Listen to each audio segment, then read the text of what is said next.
Welcome to the Employer Content Show, part of the Talent Insight series brought to you by HireWell and Before You Apply. I'm your host, James Hornick. Joining me is my co-host from Before You Apply, Nate. Hedge my comments so the whole employer brand industry doesn't hate me, Guggia.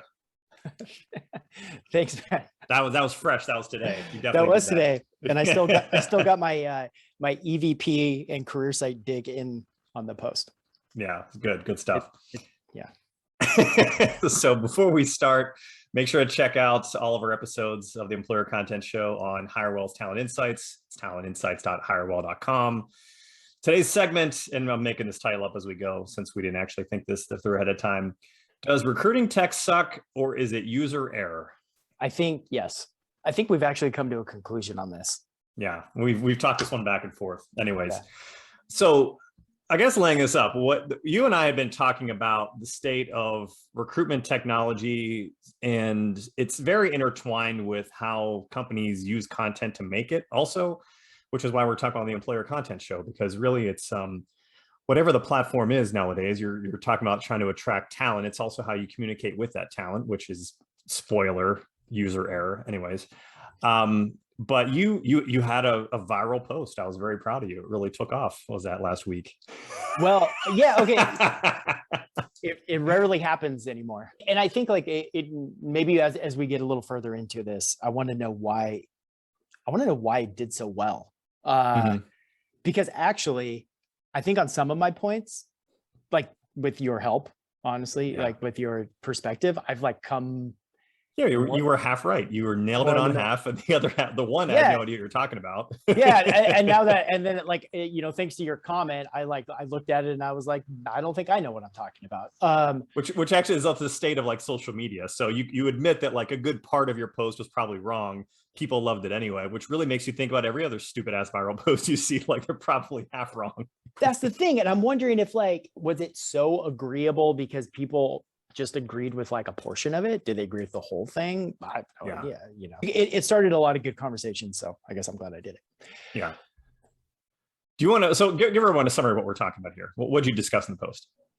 Yeah, and so just even for some background on that, we had a potential investor come back to us and ask us about kind of like the current landscape of the market and competitors and things like that. So I just started writing, and I looked at biggest recruiting tools, especially the most like well-known one, especially to investors who aren't really in the space, and like problems that I see in them. And so it was really a reply to an investor. And I thought, hell, I'll just turn this into a post and like kind of see what people think. And there also is like something like really important to insert here. You and I both do this, where if we have like an opinion or even like we think we're onto something, we'll turn it into a post just to see what people think. It's a way, it's a way to get feedback. I love crowdsourcing feedback and ideas because, I don't actually know what my take is yet. Let's see what everyone else has to say. I'm better at like saying why someone else is wrong than coming up with that's a better way of arriving at your own opinion. Anyway. Yeah. So that was another reason why I turned this into a post and just put it out publicly just to see what people thought. So that's where it came from. So what I did was I looked at LinkedIn, I looked at Glassdoor, I looked at job boards, sourcing, employer branding platforms, and employee generated content. And video interview tools. Oh, and video interview tools. Yeah. Yeah. And I got the list here. Okay. Called out some of the problems I saw in those, and then you have some thoughts. Yeah. So why don't you start? LinkedIn is going to be a big part of this discussion because as we found out, everyone friggin' hates LinkedIn, yet they can't stop talking about it. That's the thing. They can't stop using it. And I think they're all wrong, but go ahead. Okay. That's what I have heard. And I have talked to some in-house recruiters and talent leaders, more specifically at like startup level, Series B to Series C, D kind of a thing. So we're not talking about mature companies, and we're not talking about like 10-person companies, somewhere like in the middle, growing fast. And they've complained about LinkedIn as being this place where it's hard for them to find technical talent, especially. And the cost of it is going, it's increasing. It's becoming harder for them to pay for, but they just kind of feel like they're handcuffed by it because they need it. That part's true. That part's true. You do need it, and it is expensive as shit, but continue. Yeah. So those are actually like my two biggest points about LinkedIn, is that it holds recruiters hostage, and it's really hard for smaller teams who have limited budgets to continually afford. But then there was this other point, which is the best talent has left the platform or has intentionally, I don't even know if I wrote this, but they've intentionally not updated their profiles because of recruiter spam. And here's my point. Is Right. that true? I've heard this before. I've heard people say it before, but you're just people use the fact they're not getting responses back to prove that people are leaving the platform and tuning it out. It just means they're tuning you out because your pitch sucks. But anyway, I digress. That's my take. Like, is there any proof though? Like, is there any proof people are actually leaving the platform? Yeah, I don't know.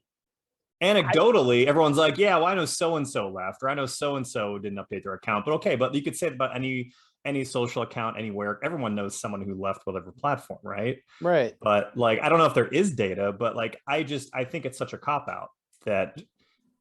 And I also think that engineers can be guilty of saying that they're not on LinkedIn because they don't want to sound like, sounds cheesy. It sounds cheesy. They don't, I'm on GitHub and Reddit, and but you're on LinkedIn too. You're on LinkedIn too, right? But anyway, I guess the thing I want to say here before we get too deep into this too is like, a lot of people don't understand that there's two sides of LinkedIn. So we're really talking about LinkedIn Recruiter, which most people are like unaware of how slick this tool is. Everyone just thinks of LinkedIn as like the lame ass social platform, which I agree it's lame, even though you and I are on it constantly. But it's a genius. Like, they created a worldwide company directory that people put themselves into willfully, and if they don't, it's weird. Like, it's a genius concept. Like, this did not exist 20 years ago. The idea that everyone would recruiters used to have to try to like scam their way into finding employee directories one by one and get referrals, and you had to create your own kind of thing. The idea that the whole world would just say, you know what, I'm going to put all of our information out there, no one would have saw that coming. No one would believe that would even happen, but it's the reality of where we are. But anyways, my take is that like because of the recruiter side of LinkedIn, like, this has done more good for the world than like certainly any other piece of social technology.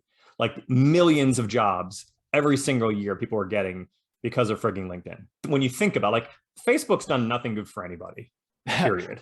Okay, Twitter has some good media value. It's actually done some certain things in whatever, but come on, it's not even close. Like, the amount of people who like are able to find a job easily or have people find them and help their career, it's mind-boggling how underrated the platform is. And I think it's when people think of LinkedIn, they just think like, oh, people posting about crappy business advice or whatever. I don't think they take into account the entire impact it's had on our entire hiring economy. It's fundamentally shifted it over the last 20 years, but I digress on that one. So here's the thing. It's funny because you and I both had we were actually planning the show using some of the social posts we made recently on this. You and I have a friend who's a software engineer, and I made this post the other day. Is just a photo post of his direct messages in LinkedIn. The entire stack is his iPhone snapshot. He had about, 15 messages of recruiters reaching out to him. And he probably gets that many a couple times a week. He'll respond to them all, whatever. So he probably gets 30 messages a week, probably. We'll just like estimate 20 to 30 easily. He replies to every single one. He says what his rate is and what he'd be looking for. And people most of the time don't respond further because he does pretty well, right? He's priced himself out, but that's what it. And I don't think people realize until they actually, because everyone hears, okay, we're like, developers are constantly getting hit up, like, it's super competitive, but it's not until you see, like, if this was your inbox and you had 20 messages waiting there, you're not going to talk to all 20 recruiters. Like, you have to filter them out somehow. And this is someone who's willfully getting back to people. Also, like, salary is a huge one. If you're paid a certain amount, you're not going to willfully like start like entertaining companies below that amount. And when he does that, he mostly gets ghosted. Right. What's up with that? That's the whole. It's like there's a very. This is where it comes down to user error. Like, there's a very short-term thinking, transactional thinking in much of the recruitment industry, and he's higher than average salary wise, so he's not going to fit most jobs, but he will fit some. Yeah. You know what I mean? He will fit maybe something you're going to have in another month or another, later in the year. And it would behoove you to start a dialogue with these type of people, that people who are higher and lower than whatever job you're working on. But I think that that's the issue with recruitment in general, is an unwillingness to build relationships if it doesn't Yes. fit your short-term mandate. And there's all kinds of issues like why that happens. Like there's so many of these large staffing firms that run like boiler room operations where their recruiters are forced to hit certain weekly metrics, or they lose their job and all this kind of crap. And it's not an industry that traditionally thinks long term. But in context of what we were first talking about here, are people bailing on LinkedIn? Like, no, they're just not getting back to you and your crappy pitch, is my take. If you have, like, most people aren't like our friend who actually responds back to people. Most people like see 30 DMs lining up. They're just going to skim them all and see if any of them look good. And they're going to ignore the rest, which is totally reasonable. Like, I don't respond to every piece of spam that I get, right? I respond to the ones that look really cool. That doesn't mean I quit checking my email. Anyways, the other part, and I had to do some digging on this because and this might get down to kind of our sourcing tools thing. And this is another part why I reject the idea that anybody's bailing on LinkedIn. We were looking at some of the quote unquote next gen sourcing tools. So people who don't know, and they're really not next gen. LinkedIn lost a web scraping case. So basically anything that's public information on LinkedIn, people are allowed to scrape. So there's companies out there that scrape every social platform, whether it's LinkedIn, Facebook, everything else, Reddit, GitHub, all the different jobs. They aggregate all this information. They put it into into one, they unify it all together. And then they created their own like LinkedIn Recruiter that's conveniently slightly less than LinkedIn Recruiter. They give you email addresses, everything else. We evaluated a couple of them, and they do the exact same filter methods that LinkedIn Recruiter does. Here's the issue, is that LinkedIn, according to our team, which I didn't believe at first, so I had to do some more due diligence. I was first thinking that it was just like a resistance to change kind of thing, but everyone's like, hell no, people get back on InMail. No one gets back on email. And I'm just like, really?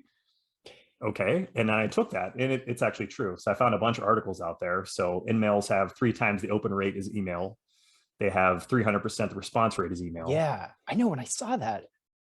Yeah, and there's different sources are all backing this up, not to mention our own team. And it's just like, okay, so this idea that people aren't like that LinkedIn's not working anymore, yet people are far more likely to respond on LinkedIn than to InMails and email. And there's reasons for that, because they, it's just like you get so much other spam.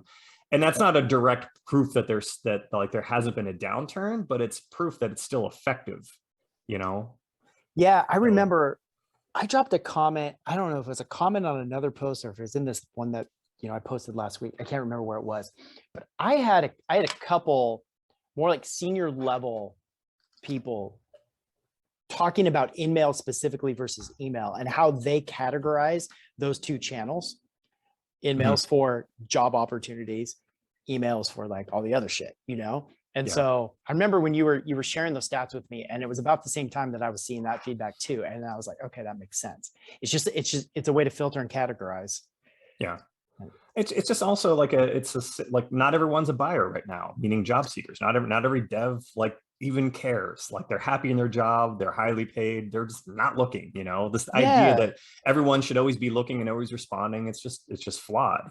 So again, it doesn't mean they gave up on the platform. It means they're not looking, and they're slammed with tons of other spam from other recruiters that maybe did a better job writing than you did. So there's 2 things I'm thinking about. One is like with somebody like our engineering friend here that we're talking about, even if you can't meet his comp today, like you were saying, even just like giving it to him and saying, hey, this is where we're at. I know we can't meet it today. We're always going to be hiring. Let's keep this dialogue open. Just like some like simple exchange and like that level of transparency would just make that connection. Yeah. And the thing is like, you don't care about long-term pipeline and relationships until you need them. And that's a big beef that I have with recruiting, is it's just like, it's hair on fire. Like, we need a result now. And so we're going to take action now to get that result, instead of. I think that the internal recruitment, and I'm broadly generalizing, right? But internal recruitment, I'm saying this this is my empathetic voice. too many internal recruiters, overwhelming majority of internal recruiters are being asked to, it's hair on fire. We need to get these positions filled right now. Right. They would love to do long-term pipelining, but like they're usually under-resourced as is. There are some that do a great job of it. So I'm not throwing everyone in that bucket, and I'm not criticizing anybody who's not. But like when you're, you know what it's like when you're in a hair on fire situation where you need stuff done yesterday, like the long-term strategic stuff just falls by the wayside. Yeah. So a lot of the relationships. So companies would probably love to like build a virtual bench of devs who might want to join them someday. It's not when you're already behind on where you need to be, and it's just not realistic for that to be the norm, at least. Agencies on the other side of it, I mean, that's the more they're just not, too many agencies don't incent people to think long term. Sure. You know, No, yeah. they're incented and held to like short-term numbers. That's not all agencies. And a lot of times it falls to the recruiter. If they're in a spot where they know they're happy, people that hire well, then you're more incented to think long-term, right? But that's the reality of the situation, and why everyone gets frustrated that recruiters are notoriously short-term thinkers. Anyway, but why can't you do both? You can. Like, I mean, in this like specific example, if you're already going out because you need to hire an engineer yesterday, and you can develop the relationship with them doing the same motions that you're already doing, it's just adjusting your behavior, not taking you away from your job. Well, think of it from a sales standpoint, right? Like, you remember what it was like when you were starting your sales career. I don't think they had BDRs or SDRs in our day when we were getting going, but like there's a lot of dumb shit you did in the first, 3-4 years of your sales career that if you could do it all over again, you would have approached it differently, Yeah, that's true. It's just, you're still learning stuff. And, the things you need to learn right away is the basic, qualification, how to do a pitch and how to hit your weekly numbers, and like the ability to think more long-term about how to build a relationship with people, like doesn't come when you're just getting your career started a lot of times. Yeah. So like, yeah, I think that's a good point. I guess the other thing is, I would say the majority of senior recruiters I know think long-term.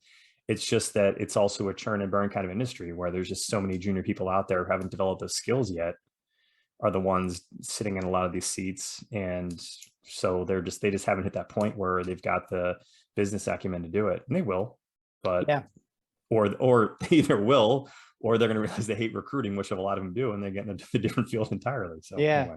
Well, hold on, one more question for you before we move on. Sure. I know this whole concept or this idea of like sharing comp up front is a hot talking point, and it's also debatable. Who's stopping that from happening? Is it because I don't think it's the recruiter.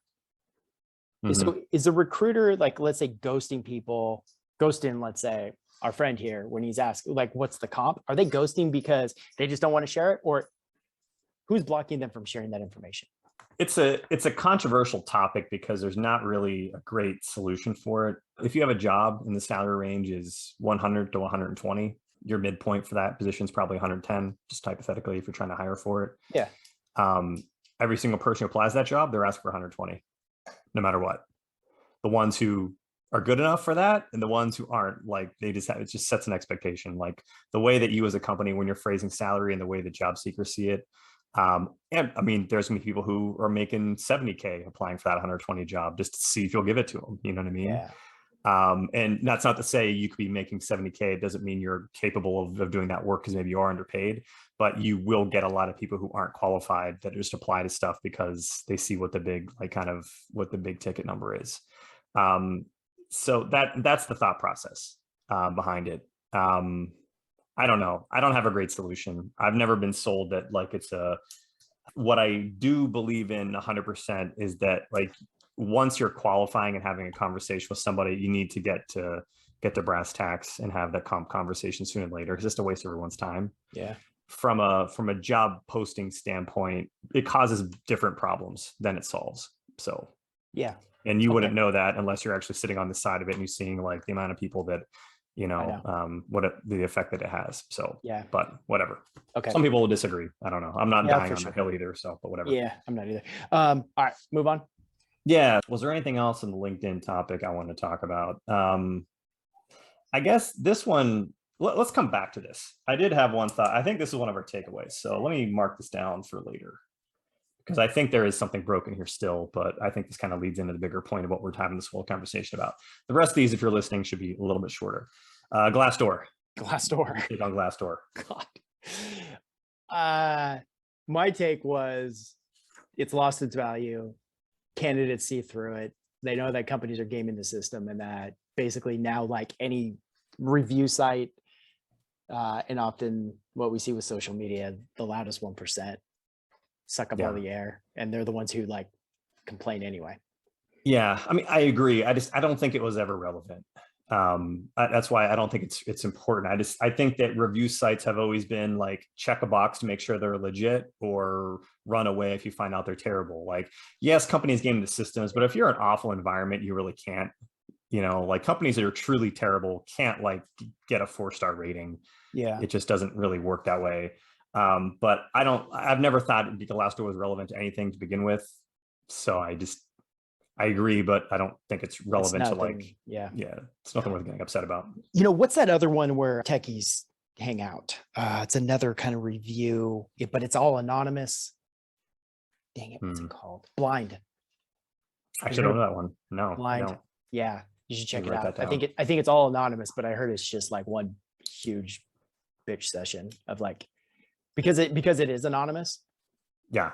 So you can like ask questions and people like share. It's like really transparent. Awesome. It sounds like it's right up my alley, just for shits and grins. Right. Okay. What was next? Job boards. Job boards. Yeah, I guess my beef with job boards is that, lower level talent, not a good experience for recruiters or for job seekers. I feel like recruiters get overwhelmed with volume, and job seekers just rapid apply into black holes, and a lot of times don't get responses. So it's just a volume game on both sides with very little value. See, I think that you're a little skewed in the circles. Job boards work great for certain positions. Like, it is very situational depending on what you're trying to hire for. If you're doing high volume recruiting, if you're doing maybe some lower level positions, works great.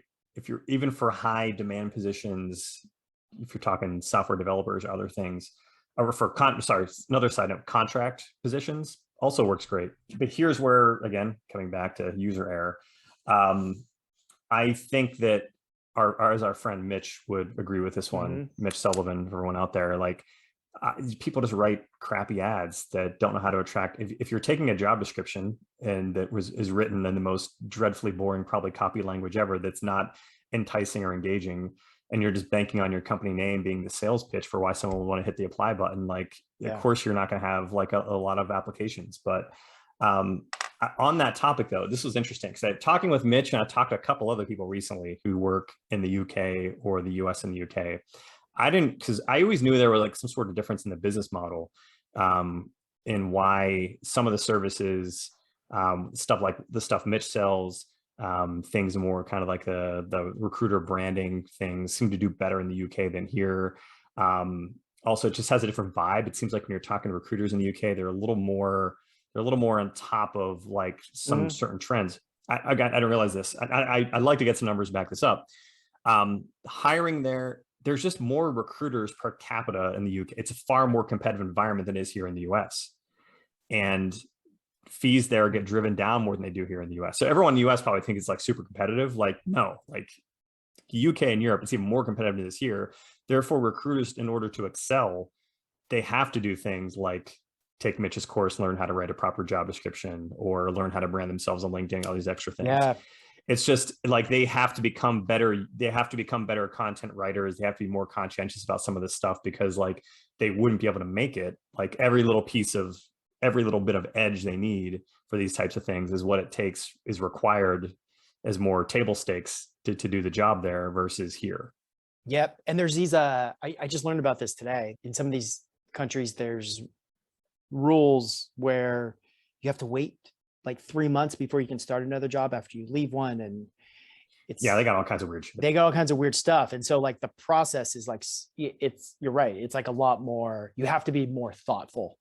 It's not like somebody can just like jump right over to your company tomorrow kind of a thing. Yeah. There's probably a lot less poaching. Plowing right through employer branding platforms. Yeah. Your take was the best. Garbage. Just garbage. Yeah. I mean, I'll try not to hedge too much. I don't see much value in them at all. Agreed.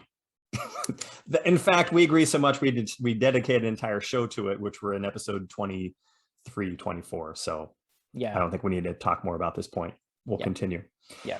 Candidate sourcing tools. Yeah, I know I lost you. I had no idea what you were talking about here. This is the one. So this is the one where like, this is out of all my points, this is the one that missed the most. Because I honestly, it wasn't until, so this is how like you can learn from stuff you post. I was like, okay, I'm thinking about sourcing tools wrong. Mm-hmm. Like in my mind, I actually had like one example. And so I used like the one example in my mind to form an opinion about the whole thing. And that one example was, I was doing some research. I came across this startup, which is a sourcing tool. And one of the features that I got to write a post about this because I took a screenshot, and it was like some AI technology that is going to write your outbound emails for you. Right. Okay. And I'm like, what the fuck? Like, you and I both are big believers in like copywriting and like, even if you're doing like messaging at scale, like that kind of a thing. And I'm like, what the hell is this? Like, why are we taking the human out of like the most important part? Like I've tested out some of those GTP3 tools and they're crap. Like I could not get any kind of useful output out of them in terms of like AI writing. Like maybe someday, maybe GPT-4 will get us there. I don't know, but it's terrible. Yeah. And so it got me in this mode of like, okay, this is where we're going. And I think the biggest beef I have overall with any of this technology is that it is now being created mostly by people who have no idea about the industry. They haven't spent time in the industry. They're not even related to it whatsoever. They're just like developers who just like see an opportunity and want to like put something together with like zero empathy for like either market that they're serving. So I'm like, oh crap, that's where we're going. Like tech wants to just like remove the human out of this, like, but I wasn't thinking about sourcing the way that you and other recruiters think about sourcing. I was thinking about it as like touching a recruiter touching a candidate. So sourcing. Okay. This actually ties back to when I said, when we're talking about LinkedIn, I said, let's come back there. LinkedIn is a sourcing tool. LinkedIn Recruiter. That's what it is. It's the world's greatest sourcing tool. And so maybe this is a good time to kind of come back to this. And where sourcing tools, LinkedIn and all the other AI focused ones I mentioned earlier, or I shouldn't say AI focused ones. That's how they sell themselves. I don't really think there's a whole lot of AI actually happening there. I don't believe so at all. But the quote unquote next gen or whatever you want to call it, the web scraping based sourcing tools, LinkedIn clone replacements, they're all it's just technology that's been created without knowing what problem it needed to solve. LinkedIn's a widget. It's a widget that doesn't integrate with anything. So that's a problem. So a lot of these other things like actually integrate with your ATS or some other things like that, they're a little bit better. But the challenge is that if you're a recruiter and you're spending 4 to 5, 6 hours a day just going through LinkedIn trying to find people to contact, like that is painfully inefficient. And none of these systems are making it less so, right? Like the problem is like sourcing is just finding people that fit your parameters so you can like start contacting them through whatever campaign means necessary is a massive time suck. It's painful for recruiters. It's hard to find actual, because there are people who are sourcers, which are very hard to hire for because it's not always a job that people enjoy doing. And if they do, a lot of times it's a stepping stone to get into something else. So it's not really necessarily a great, it's a pain point. Just trying to find more people to call, more people to contact, which is, you have to, at some level, it is a volume game, right? If you're trying to hire tons and tons and tons of software developers, like you need 10 times whatever you're trying to fill to even make it like remotely reasonable. Yet none of these tools have figured out, LinkedIn or any of the other ones, like how do you actually cut that time down? That's the actual pain point. Absolutely none of them are addressing it. And if you want to talk about AI, what AI should be doing, like there is nothing more home run, slam dunk solvable from a machine learning AI standpoint than figuring out how to train a computer to think like a human sourcer would as they're doing a search. Yep. Right. Because there's all these like little nuances that there's Yeah. tons of little nuances, tons of little things that make this time consuming, but there's no reason why you couldn't train a computer to do it. Yeah. I think, you also had a really good point about whatever the technology is doing, what it needs to do is allow recruiters to actually do more recruiting. Yeah, and that's because that's what would end up happening precisely. Right. If you could take that amount of sourcing time, instead of spending 4 or 5 hours in LinkedIn Recruiter, they spent 1 hour in the new sourcing tool, you would have another 3 or 4 hours a day to actually recruit, and you'd have better output. Right. The thing is, like, what'll drive me crazy too is if we make a clip out of this, you're going to have a few companies come across and say, we're working on this, and it'll be one of the few we've evaluated and checked out their AI sourcing, and it's garbage. Like, it's nowhere even close. Yeah. I think some of that, back to your point, some of that is because there's people developing these tools that don't know what the actual pain points are. Yeah. They're just trying to make something they think is a little better than LinkedIn, because you can kind of conceptualize what a bad user requirement gathering session would look like. Okay, what do you hate most about LinkedIn? Well, it's expensive, it doesn't integrate with our systems, doesn't have enough candidates. And like, all right, let's make it cost less, let's make it integrate, and let's scrape the web so you can find a few more candidates. Yeah. Problem solved, right? No. No. Didn't solve the real problem. No. Didn't do shit. Yeah. All right. Anyways. The last one, video interview tools. Is it? Yeah. So last one is your video. Yeah, video interview tools. Oh, actually, no. Did we talk about that one? There's also employee generated content tools. Yeah, I feel like we did a whole show on employee generated content, though. Yeah, we have. We did multiple shows on that. Most of it's terrible, and the technology. Yeah, well, that's I guess so. For the video tools, I don't see that. Yeah, we're talking on Zoom right now. There's this, like, especially for like screening calls, like companies will use these tools to, like, a candidate applies, and then they do a video, they record a video that then goes to the recruiter, and then the recruiter evaluates the video as if that was like the first real interaction with somebody, and then they filter based off of that. So you get like an in or an out based off of like your video of you answering some questions. Yeah, which I've done that before as a candidate, and I hated it.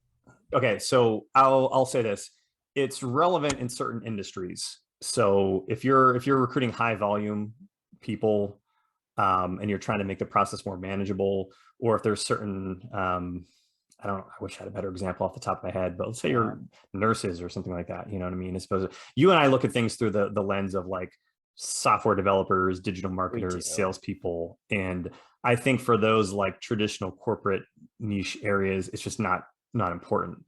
But there's other areas where there needs to be some level of more repeatable vetting / process flow of getting a high volume of people through your interview process more easily than doing one-off Zoom interviews. Because that's what you're talking about. Like if you're going to interview 5 software engineers this week, cool. Like I can set up 5 Zooms, no big deal. But if I needed to somehow figure out, I need to hire 20 people for some skilled trade skill set, like you might need some kind of tool that's actually going to manage that process for you. Yeah. So that's the thing, because I want to be fair about this, is that we do kind of look at things a little bit slanted through the circles that we kind of roll in. But no, I think for the stuff we roll, it's just not necessary to have like a special tool for it. So yeah, you had some other thoughts on your follow-up post. I don't know if there's anything you want to kind of talk about with that one, but I was wondering if we should do just like a separate show on like potential solutions or like the future of this stuff or whatever. Cause like, I know you have thoughts about like, you just gave one about if you were going to develop the best tool that would save recruiters the most time, it would look like this. But like even more like just like the future of the industry, like where it's going, what it could be, what we wish it would be. I don't know, something like that. Maybe we could just do like a separate show on it. Yeah, that sounds like a plan. Okay. As opposed to putting me on the spot and telling me what I think the future of industry is going with zero prep. Yeah. What do I have off the cuff that I can tell you that's going to sound interesting? So let's do that. We could do that as a follow-up. All right. That sounds great. So everyone, now that you know what our plan is for some sort of follow-up on where the industry is headed, that's a wrap for the Employer Content Show. Maybe I should reiterate before we officially cut the show off that I believe that, what was the first question? Does recruiting tech suck or is it user error? Okay, so let me answer that before we officially close the show down. Let's answer the core question we started the show off with. I don't think recruiting tech the current tech doesn't suck. It does exactly what it's supposed to do, but there are certain situations that have popped up unforeseeable, such as the incredibly high demand for software developers, where it's just not, it's not current enough. I do think there need to be better solutions created from here that just no one's devised it yet. A better way of kind of managing that process or managing that communication. What that is, I'm not entirely sure. I also think there's ways for things to be more efficient. But so yes, there's definitely room for improvement. But that being said, I think saying that it sucks and that's why my job sucks and why recruiting's hard is a total cop out. I think there's so much user error, especially when it comes down to, it really comes like, whether it's job ads, whether it's your outreach to people as a recruiter for, and within it's LinkedIn, you gotta like, you can't have basic bitch copy and then say that's the technology's fault. And that's unfortunately what we see between that and lack of follow-up and lacking engagement with like building long-term relationships with people. Like those are the two bigger issues that anyone can solve on their own. And until you've done that, don't tell me the tech sucks. So gosh, I feel like we have another show, or maybe even just like a mini session here about like, stop bitching about the tech. Here's how to make the most out of the current situation or something like that, you know? Yeah. Anyways, that was my last thought. This was good for me. I've come to the middle on some of this. All right, everyone, for real this time, that's a wrap for the Employer Content Show. If you want to hear more of what Nate and I have to say, you can view all of our episodes on HireWell Talent Insights, and you can also subscribe to the HireWell channel on YouTube, the Talent Insights podcast on Apple Podcasts, Google Podcasts, Amazon, and Spotify. Nate, pleasure as always. All right, man. Out there. We'll see you soon. Bye.